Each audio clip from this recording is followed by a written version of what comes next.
Roastar packaging is continually innovating. They aren't where they were more than a decade ago when they won Best New Product at San Diego's Coffee Fest. They've actually gotten better, driven by their 5-step plan. Step 1, make better packaging. Step 2, make it domestically. Step 3, make it easy for small business owners. Step 4, make it look awesome. Step 5, world domination. It's working, as they just won Best New Product at Coffee Fest New York for their new peel and stick valved tin closure. That's hard to say, but it's a win for Roastar and a win for small business. On roastar.com, you can use their artwork templates to enable you to imagine your artwork, your logo, on a sleek coffee bag, classic tin, sticker, or label. Roastar has been and is tipping the scales to favor solo entrepreneurs and small businesses, using digital printing to offer faster turnaround times and smaller print runs for coffee roasters. In short, Roastar can help and grow your business. And on roastar.com, you can start with a quote and end with the perfect coffee package to share your story. Hey everyone, this is Ryan, the host of Coffee Smarter and the Coffee People podcasts. I want to tell you about how stoked I am on my Hydro Flask water bottle. I've been filling it with coffee in the mornings, water during the day, and sometimes champagne or a few pints at night to take down to the beach for sunset. Despite the number of times I've dropped it, it has never leaked. I don't do much affiliate marketing here, but I feel comfortable giving Hydro Flask, the bottles I have, and the company generally, the thumbs up. There's a link to click or a QR code to scan in our newsletter review and in this show's podcast notes that will give a few pennies back to us if you decide to buy a new Hydro Flask water bottle or tumbler. Thanks for the support, and enjoy your new Hydro Flask.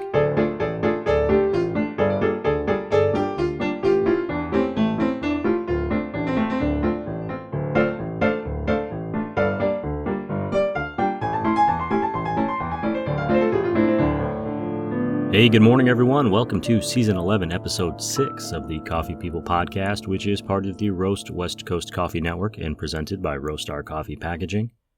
I'm Ryan Woldt, and this is the show where we meet and chat with coffee people from around the industry. We hear their stories, we get motivated, we get excited. I feel like I'm talking really fast because I've had like 6 cups of coffee today.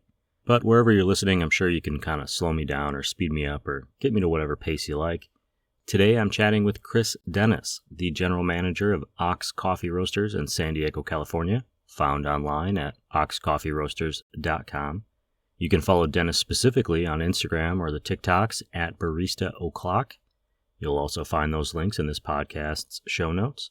I first learned about Chris when I heard about this new Orange Creamsicle coffee drink he created for the Coffee and Good Spirits competition, where he placed 6th in the entire country. That's like pretty good. In our upcoming conversation, we cover his competitive nature, his journey through coffee, early recognition that he was going to go down his own path, and so much more. You can find a modified version of that Orange Creamsicle on menus throughout San Diego, including at all the Breakfast Republic restaurants, the Fig Tree, and the Breakfast Company. Speaking of coffee cocktails, I think I'm going to get a little wild this morning. Where's my bartender's apron? And I encourage you to have a little fun with your coffee this morning and every morning. But you better hustle up, because it's time for another Coffee People podcast conversation. This one with Chris Dennis, general manager of Ox Coffee Roasters in San Diego. Here we go.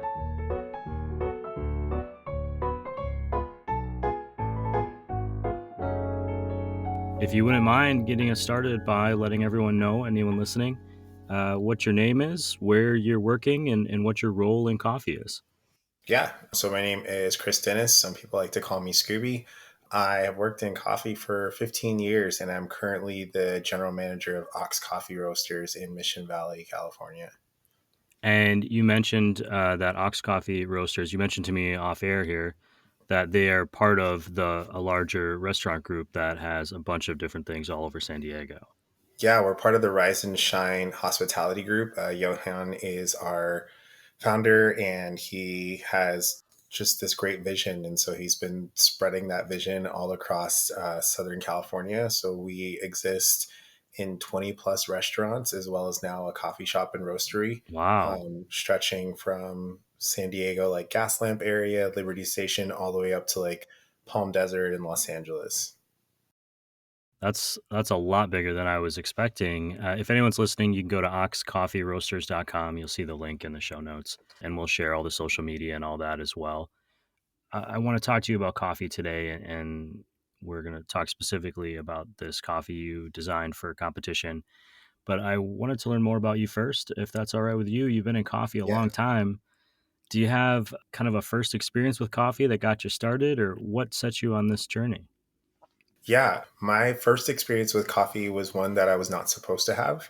Um, I My parents drank Folgers on like the normal like brew pot like everybody else did, but then they also had instant Folgers, and instant Folgers just require some hot water. And so if you watch it happen enough times and you're a curious kid like me and you are a rebellious kid like me, then you learn how to heat water just hot enough in a kettle where it does not boil and does not scream, but it, gets hot enough to make coffee. And so I would do that kind of in the middle of the night when people were asleep or in their rooms, and I would like secretly do it just to go like play with coffee and taste it and experience it. And that just kind of like escalated sort of this like more curiosity about it. So eventually like my mom let me try it, or I should say my aunt let me sneak it at a family dinner at IHOP. And then it just kind of became this thing where like my parents were like becoming, I don't want to say okay. I think it's more like less and less like opposed to the fact that I was going to do it anyway. That's really interesting that curiosity could get you started as a kid. I'm imagining, you see adults doing something and you want to do it. And it kind of speaks to how role models Yeah. can teach behavior without even realizing it, which makes me think I'm going to have to start watching my language around my neighbor's kid a little bit more. Uh, so you get that early start, and this interest in coffee is seemingly a little bit innate. Where does it go from there? Then it kind of transitions because the other sort of passion that I kind of unexpectedly discovered was just for food and for cooking and just really great flavors. And that was because I was like the oddball in my family. And I did not necessarily feel welcome all the time amongst my cousins, especially because like I was this weird, like everyone else was older than me by 2 years or more. And then they were Hmm. significantly younger than me. And then there was just me right in the middle. I have one cousin that was my age as well. But everybody else was just kind of above or below. And I also felt very like sort of picked on by just like the whole gamut of our cousins, especially the ones that were my age would kind of side with the older ones to fit into. And so Yeah. I would just retreat to the kitchen all the time, especially at family events. And like if they were like, oh, we need someone to chop like 20 onions, I'd be so excited to chop 20 onions rather than like be in a room with my cousins. And I kind of did it to myself too. I was just very much individual, didn't understand myself back then. And so I didn't understand how to operate with everybody else. And it just left me open to ridicule or misunderstanding by my family. And so that kind of became the safe haven was the kitchen. And I learned to explore flavors and how things work and how they like baking versus flambeing things versus, just all different types of cooking. Right. And how do, when, in the Black community, we say like, put your foot in it. What does that mean? Right. Like, and so like I learned how to develop a flavor and a palate. And so that kind of like led me in and out of, working in kitchens and then working in coffee and then sort of this curiosity to make really cool coffee drinks. And so I had this coffee experience working at my coffee shop at Biola University. And I just would play with drinks all the time. And then I would hand it to my manager and be like, here, taste this. And then she'd be like, oh, this is really good. What is it? And then like a holiday would be coming up. And I remember the first drink that she actually got to put on a menu that I created. I called it the Irish Nut Latte. And it was just for St. Patrick's Day. And so I took our Irish cream syrup and some hazelnut and some chai powder and espresso and milk and put it all together. And I was like, here, chase that. And she was like, this is phenomenal. And so then like that was the first drink that I got to see on a menu that I created and played with. And it quite literally was just me just like bored at work one day and looking at a bunch of things and going, St. Patrick's Day is coming up. So I'm just going to play with St. Patrick's like things. And, that, I guess the validation of like my individuality and my curiosity in that moment helped me to just further pursue that. And that, led me down the road of more coffee experiences and even competitions. Sure, and having that food background, even at home, gives you an idea of how these things will work together. And it's one thing to put a bunch of ingredients together and come up with something that tastes good, but it's another to understand how they work together, Mhm. uh, and how the bitters and the acids are going to work. And for me, I learned some of that, very little bit of that, you know, through practice and Yeah. trial and error. And I think that's a lot of the fun of it myself. You mentioned competitions. You recently competed at the Specialty Coffee Association Expo. Congratulations, by the way. Even just Thank getting you. there is a huge deal in the coffee and good spirits competition. What was the drink that you were making for that event, and where did that drink come from? Yeah. So, fun fact about this competition, it is to date probably the most creative and stressed out that I've been because we come to competition with 5 drinks prepared and we only serve, sorry, correct that, 6 drinks prepared and we only serve 4 of them total potentially. And so there are 3 different rounds of competition. The first day is our stage performance round. And so we have a hot beverage and a cold beverage that has to have coffee, alcohol infused together with whatever other ingredients you want and have a harmonious balance. And then if you move past that day, then you go to the spirit bar round. And the spirit bar round is super fun because they spin a wheel. And then after they spin a Mm. wheel, whatever alcohol it lands on, that is the drink that you're making. So that is like 3 beverages that you have to have ready to go, as well as like your presentation and speech behind all of them.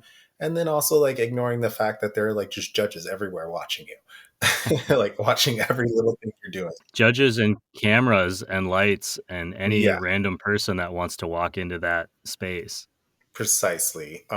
It is for me. I'm a competitive person. I've played sports since I was like, I don't know, in diapers, and so like I activate under pressure, but I also have to like, I don't know, figure out how like can I get through this moment, and then what's after this moment because the competition doesn't stop there. Like the final day, you take one of your drinks from the first day. It's called the Irish coffee round. So you take one of the drinks from the first day, and then you take your Irish coffee that you created. That's required to have just 3 ingredients in it: cream, coffee, alcohol. You can't infuse it with any other special things, and you have to have a better Irish coffee than everybody else.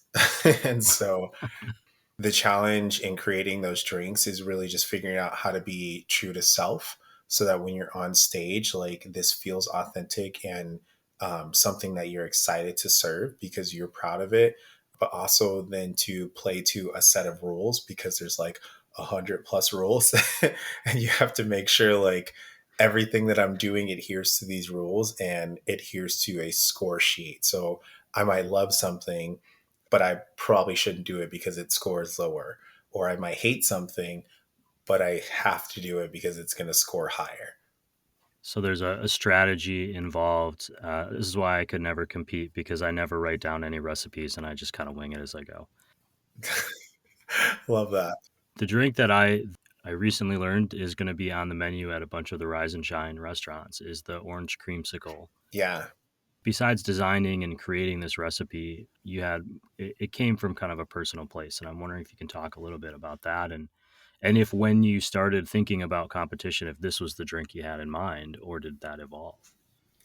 Yeah. So this drink was for my spirit bar round. I ended up spinning and getting gin. And so I ended up doing this drink because gin just has like this nice piney but citrus quality to it. And it just sort of reminded me of at least the potential of it reminded me of sort of growing up, going to the beach. And like I can recall every beach experience I had growing up because I grew up in the hood. And so they were far and few apart. And so going to have the luxury of going to the beach, putting my feet in the water, and then walking down the boardwalk and going to Ruby's Diner and getting a creamsicle shake and some fries to dip your fries in that, which if you've never done it before, that's what you should be doing. They have a I whole haven't menu. done Orange Creamsicle, but we did used to do that with Wendy's as a Yeah, kid. Wendy's Frosties. I've never had anything else on their menu. They have like 20 something burgers. Like I have always had a shake and fries every time I've gone there. And so I just wanted to bring that experience. And especially because we were going to be in Chicago, it felt good to bring something that was Southern California and personal to me. And so the three drinks that I designed, all three of them sort of had this personal impact for me. But this orange creamsicle one really was just like, this is very fond memories because I can again acutely remember every detail of what it was like to go to the beach because it was such a luxury to be able to drive all the way down to the beach and spend a day there. And again, just like not many kids experience that, right? Or kids that even grow up in the Midwest, right? Like the first time that you feel what it's like to have like that wet sand between your toes or see these little like sand crabs crawling around, it's just it's such an exciting memory to hold on to. And so the drink was birthed out of that and it did pretty well, and now it gets to go and sort of, I don't know, infiltrate the lives of so many other people at 20 plus restaurants this month. Well, what I think is cool is, thinking about the life cycle of this drink and, its origination without even realizing it in you as a young person.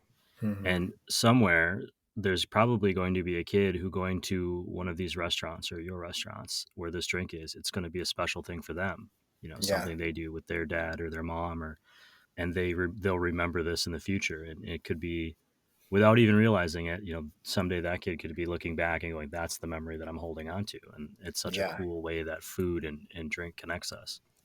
You work obviously full time in coffee and with Ox Coffee Roasters.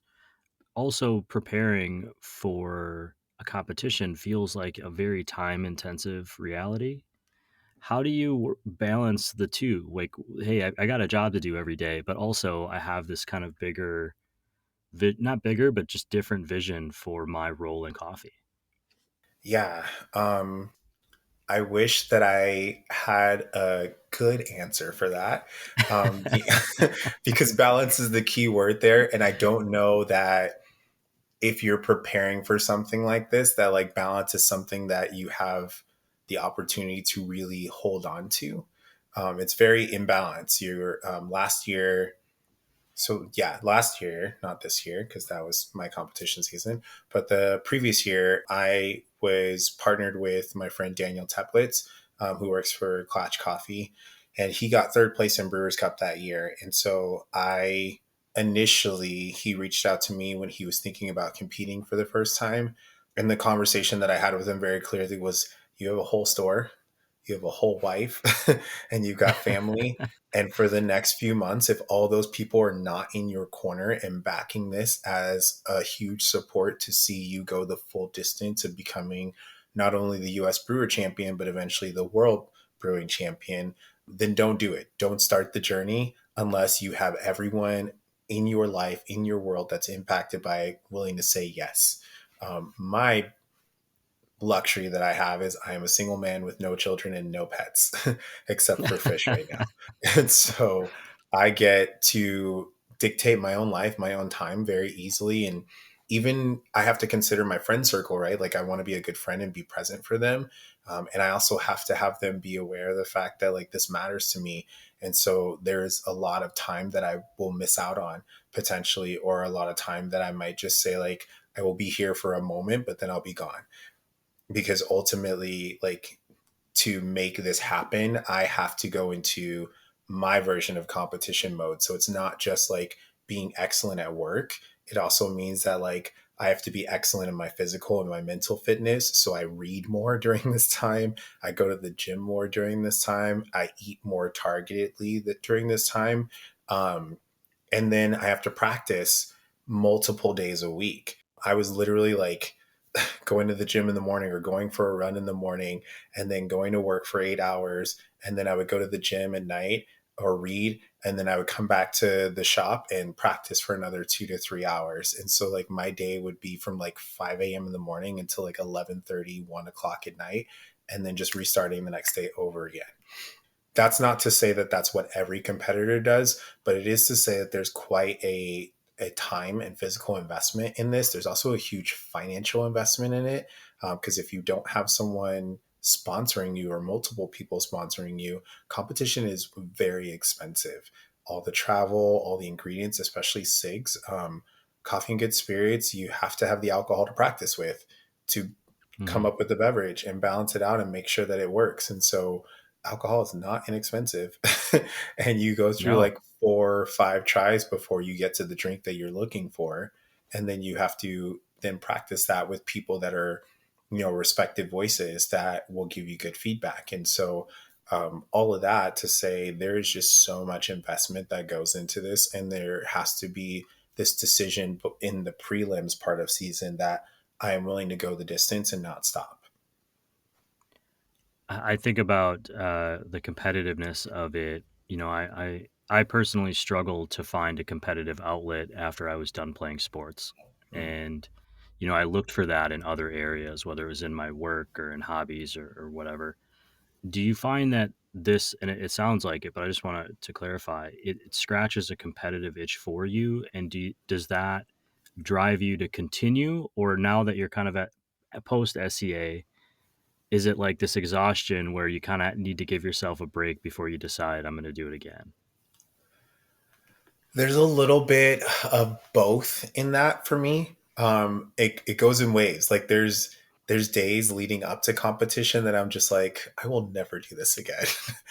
And then I get on stage and I go like, of course I would do this again, but it has to be the right circumstance. And I remember last 2 years ago, I was watching Anthony Douglas. It was coming out of the pandemic, the first like World Barista Championships, and I was watching his performance and I was watching the way that he talked about his coffee and talked about his team and his experience around it. And I had already decided that I was not going to compete that year. I didn't find a coffee that I cared about, and competition just wasn't driving me the way that it was for this specific competition in life. And then I watched him talk about coffee and remind me of the magic of it and remind me of what I love about it day in and day out. And this man who's in Australia on the other side of the world is doing this without knowing me. And I just remember I messaged him instantly on Instagram. Nothing had been decided. I think he was doing his second performance, and the first day he like scored in like the top 10, but I think it was lower. And the second performance, and it was live streaming, and I was telling all my friends like as I'm watching it, I was like, I'm 100% telling you this guy won. And they're like, I don't know, the guy from Mexico was super impressive, and this person, I was like, this guy just won this competition. And I don't even think that like he knows it. I think that he gave his most authentic and true self on stage, and I felt it through the screen. And I am now like even more invigorated to go back at this and go harder than I've gone before. And so I messaged him on Instagram, just thanking him for being himself on stage, because that just reminded me and gave me the empowerment that it's always okay to be yourself. And myself was someone who has always been moved by coffee, and moved by people. And for whatever reason, I just fell into this rut where it wasn't moving me. And that was when I wanted to give up, or quit at least for a little while. And then, I saw that I had that moment. I was like, okay, let's go. Let's do this. I think that it's okay that it comes in waves, because I feel like for every competitor, it probably does. I think also when you tap into who you are naturally, um, this magical thing happens where your competition is no longer with the rest of the world around you. And that's whether you're on stage for US Barista Championships or SIGs, or just like in your daily life. The competition factor comes into play when you tap into yourself and realize, I got so much more that I got to do. I got so much more that I get to be, and the world is waiting on me to be my best self. In danger of making a coffee pun here, but you might have been stuck in the grind of it. It's a Yeah. long journey. It's not just this one fun, cool experience. It's this Hmm. whole buildup, and I think what people listening might take away is that it is it's a solitary pursuit that requires a village of people to support, and sometimes Absolutely. that support comes in the form of motivation just by them doing the thing that they care about. Hmm. What about your life outside of coffee? Is there a life? I mean, I don't mean to assume, but do you There have a life is. outside of coffee that makes you happy and passionate about things and gets you ready to go back into that world? Um, yeah, I mean, I'm like this really like nomadic and inquisitive person. And so like I'm one of those people that again, I have the luxury of being a single man with no children and no pets. And so like if something comes up and I'm like, oh, that looks fun, I just get up and go do it. And so like there are no limitations to life. And I remember this. It's such a silly thing that I remember as a kid, but I remember the first time that I knew I frustrated my mom. I had one of those like elementary school projects where you're supposed to write down like what you want to be when you grow up. And doing this assignment with my mom was probably the first time that she was like, ugh, you were so my child. And I kind of regret that because all I could say was, I want to be everything. And it was very clear to her. She was like, what do you mean you want to be everything? And like, you're supposed to write something. You're supposed to, I want to be a doctor. I want to be this. But like, I would list everything. I wanted to be a soccer player. I wanted to be in the medical field and be a doctor. I wanted to be a pastor. I wanted to be a dancer. I wanted to play volleyball. I wanted to learn how to swim. Like, I wanted so many things as a kid. And I think because my mom is the way that she is, she's a very opinionated and just no limitations kind of person, and my dad is very much a excellence kind of guy. Like, he's known for the excellence that he brings to any room that he's in. I think I just like inadvertently found the freedom to say, I will do any and everything that I want to do, and I will be good at it or great at it, and I will not leave it alone until I'm good or great at it. And so like that, there's so many facets to that. Later on today, I went to the gym this morning. I'm getting ready to go climbing in a little bit after this at this gym called Mesa Rim that's in the San Diego community. I play volleyball. I have a tournament next weekend, and I have a couple more tournaments coming up this summer. And I've been playing volleyball since I was a kid.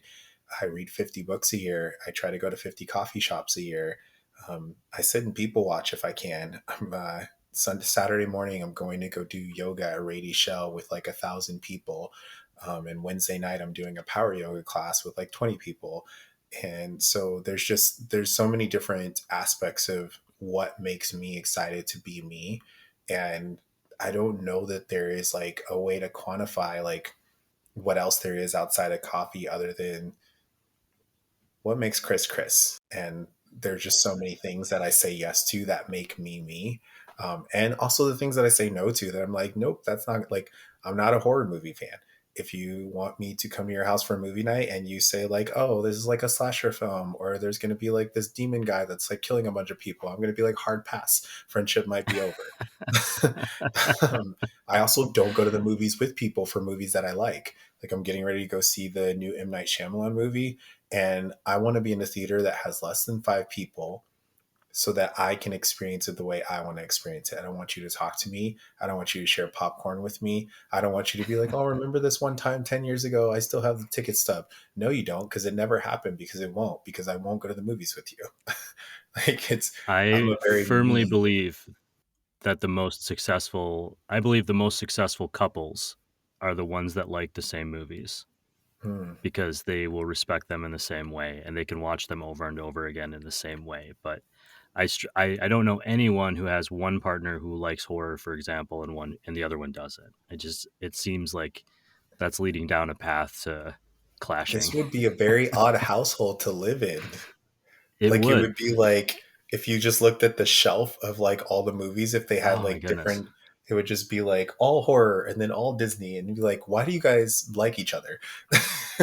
Yeah, my wife and I very much same page. No horror movies for us either, and it's worked for the long haul. What I'm hearing from you is that outside of coffee, you just have a passion for life, and frankly, I'm a little exhausted just hearing you talk about your schedule for the week. But so good on you for that. I mean, I think that's such a cool way to say that you can go out and explore the world and what matters to you, and then bring that back into the things you're passing along to others or inspiring others with.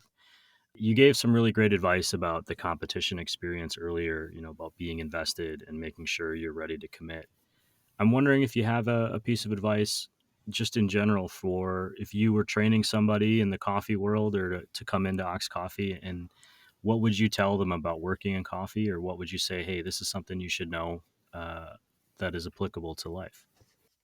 Yeah, I always tell people that, especially when I'm on the competition stage, but just in life in general, like I love to share the magic of coffee. I think that it's magical to me that something as small as just a few beans is in every cup of coffee, whether it's an espresso based drink or a brewed coffee or a cold brew. It's just a handful of beans that got transported into something else that was, now bringing people together in every country all over the world. Right? Just beans. That's it. They grew on cherries. They got dried and fermented or whatever the case is, and they got ground and then they got extracted one way or another. But it's just a few beans, and that is bringing people together all over the place to do life together. I think that's so magical. And I think when it comes down to it, when we forget about the people aspect of it, then we forget that like humans are the most important part of this equation. Without humans, no one's consuming the coffee. So when we're in these situations in shops where people are like, it's so busy and I just want to crank out the drinks really fast and get these people out of here, or where you're in a situation with a shop and you have that customer that's standing there asking 100 questions because they've never been here before, they've never done coffee before, or you have the kid that walked in and you're judging them automatically going, you probably don't have enough money to be here. You forgot that that human is a human. And that's the Mhm. most important part about what we do. Like coffee is fun and exciting and all of that. And I love playing with coffee. I literally have like a whole setup in my bedroom. So I don't even have to walk to the kitchen if I don't want to. Like I love coffee so much. But at the end of the day, I love what coffee does to bring people together. That's got to be paramount. That is the difference between whether or not I'll return to a shop or recommend a shop to someone when I go there is how is the service experience? Because the coffee could be bad, but the coffee can always get better. The people, the people cannot get better if they're bad. Not without therapy, at least. Certainly therapy, and I try to give people the benefit of the doubt, but I certainly understand uh, that sometimes it's more than just a bad day. What about you? What does the future of Chris Dennis look like in coffee and in life in general? What's next? A few things. I mean, obviously, Ox is what's on my plate. We just opened in February, and we're just trucking along, doing better and better every week. But that brings new challenges and new opportunities every week, and so that is a big focus for me. I'm also in the middle of becoming an SEA trainer, and so going through that process has been very interesting and fun. Just to sort of relearn a lot of the science behind coffee that either I've experienced physically but didn't know the words for, or I knew the words but I like never really interacted with the physical knowledge of them. I've used a TDS in the last 3 months more times than I've used in like the last 10 years. So it's been a very fun experience. And then, getting back into, because I placed sixth in the nation for SIGs, I get an automatic spot in qualifiers this upcoming season. And so I plan on doing prelims for barista this year and qualifiers, hopefully. And then I'll be doing qualifiers for SIGs this year as well. Um, and then just, you know, living my best life as much as I can, like enjoying this season of volleyball and summer in San Diego, and enjoying getting to spend more time with my friends and my family than I have in the last couple of years, which is really exciting. And then just seed planting for other things that I want for my future. Like I saw a roller coaster in Korea that I really, really want to go on. So now I'm just like, okay, let's open a savings account to like set money aside just for this Korea trip because I want to go on this roller coaster at some point. Man, I love the manifesting. When let's say you're headed to Korea, but you got to drive somewhere across the country to get to the airport first. You stop at a coffee shop. It looks like it's a pretty good coffee shop. What are you going to order? I am so odd. Please refrain from judging and try to understand. No judgment here.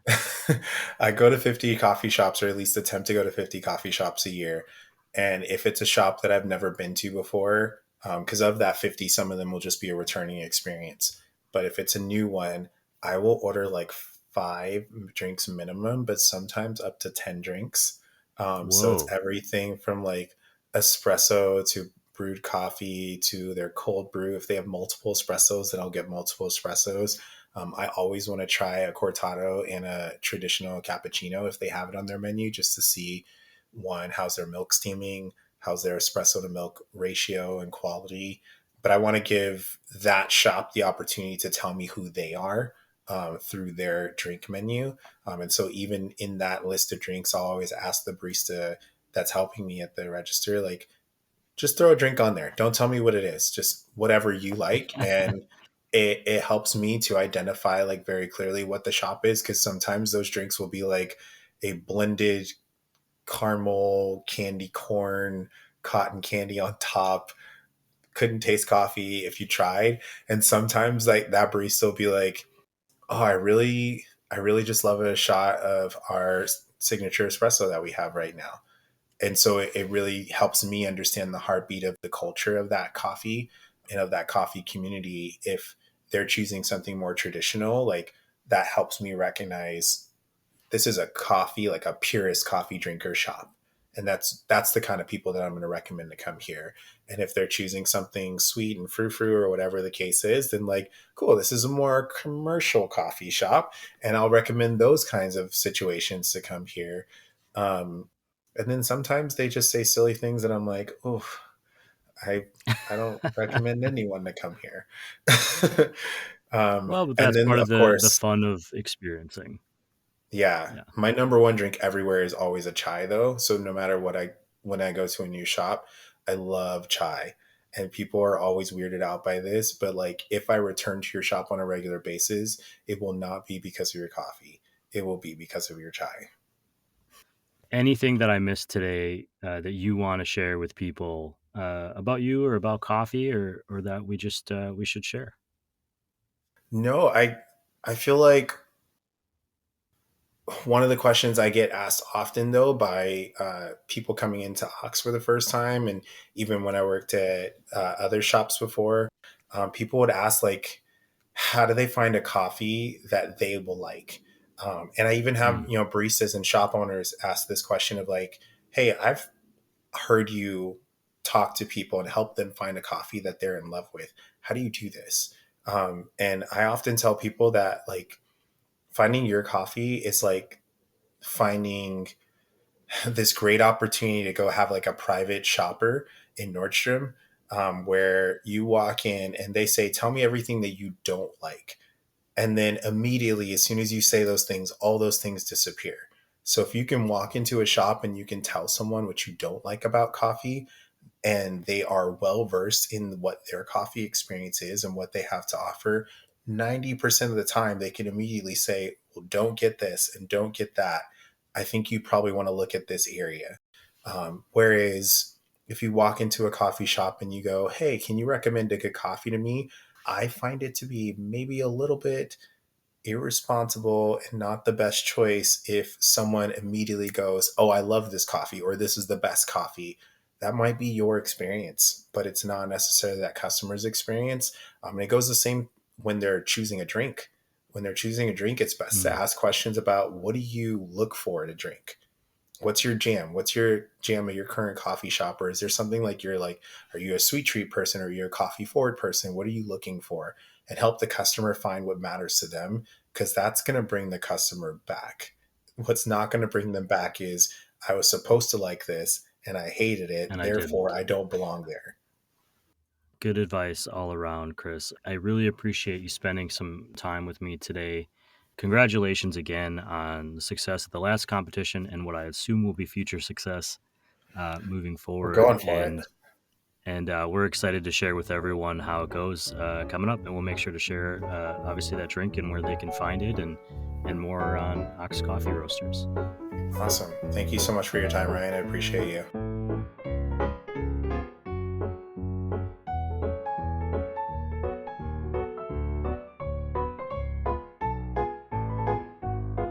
Okay, some key takeaways from the podcast. Chris is going for it, in coffee and in his life at large. I was taken by his self-motivation and his willingness to acknowledge that pursuing this competitive track into coffee was going to require sacrifice, not just from himself, but those around him that he cares about. I was reminded that despite some oft negative connotations, a healthy level of selfishness is very much needed to achieve a certain level of success or to accomplish a goal. When my wife was in grad school, I very clearly remember us having a conversation about her having to commit to being selfish in order to survive her classes and succeed in a challenging program, which ultimately, her success was good for us both, and that turned that short-term choice into a long-term selflessness. It seems like Chris is going down a similar path, finding balance between the demands of his coffee career, competition, and the people and actions that make him a whole person. I know we do a lot of coffee-first focus on this podcast. It is called the Coffee People Podcast after all, but every one of our guests on this show has a much bigger story. Chris started exploring flavor at an early age. By avoiding the older and younger generations of his cousins, he tapped into something in the kitchen that turned into a passion and eventually a career. We never really know where our origin story begins. It's only in retrospect that we can identify those key moments in our life. I want to thank Chris for taking time out to chat with me and for being willing to share so openly. If you want to see more key takeaways, find relevant links from today's podcast, or see what we're listening to with our cup of coffee, check out our newsletter online at coffeepeoplepodcast.com. That's Coffee People. That's the name of this show, so hopefully it won't be hard to find. Thank you for listening, and if you're doing so on Apple or Spotify, please tap those follow buttons. Give us all those stars. They do help other listeners find us, although not as much as general word of mouth, so thanks to everyone who's been telling all their friends. We're always telling our coffee friends about Roastar coffee packaging, which you can find online at roastery.com. They're our presenting sponsor, and they help tell the big stories of your small businesses, of all of those small businesses out there in the coffee industry. They'll work with you to ensure that in a massive world of coffee competitors, your package stands out. That's roastery.com. We're also supported by our great coffee industry partners, legacy partners including Zumbar Coffee and Tea, Steady State Roasting, CoffeeCycle Roasting, Maria Coffee, and Cape Horn Green Coffee Importers. I want to say a special thanks to Joe over at Cape Horn. Really appreciate you and all the extra efforts you've been putting in to support this show. Also, Alden at Crossings Coffee and the Hales brothers, Jared and Luke at Hosea Coffee Source. They've been doubling down on our Coffee Smarter efforts, which we certainly appreciate and couldn't do without them. Our full city partners include Ignite Coffee Company, Ascend Coffee Roasters, Civets Roasting Machines, I'm wearing a Civets Roasting cap right now, Me and My Uncle Coffee, Craft 42 Roasters, and Cozy Canine Coffee. Thank you for listening, for sharing this podcast, for asking questions, for being coffee curious. This show, the Coffee People Podcast, is part of the Roast West Coast Coffee Network, and this episode has been written, produced, researched, and recorded by me, Ryan Woldt. I hope this episode has found you happy, healthy, and with at least a thread of sanity left, enabling you to make it through the day. Always tip your baristas, and be sure to drink good coffee.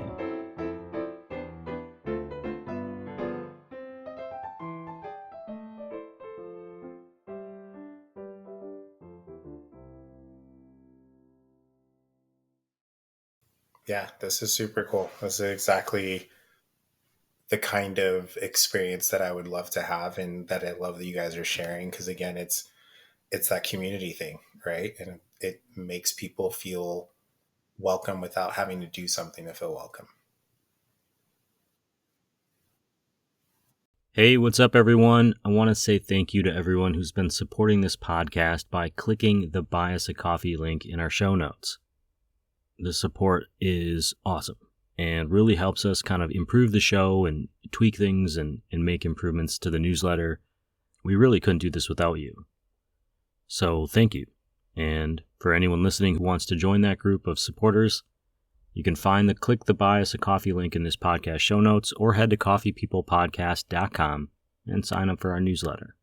We appreciate you. Now, on to the show. If you are in the early stages of your coffee journey, we want to support you. Check out the Coffee Smarter Education podcasts. Coffee Smarter is designed to enable coffee drinkers to brew a better cup of coffee at home. And Coffee Smarter Pro covers industry-specific topics for baristas, roasters, shop owners, and aspiring coffee professionals. You'll find both shows on your favorite podcast platforms or on our website at coffeesmarterpodcast.com.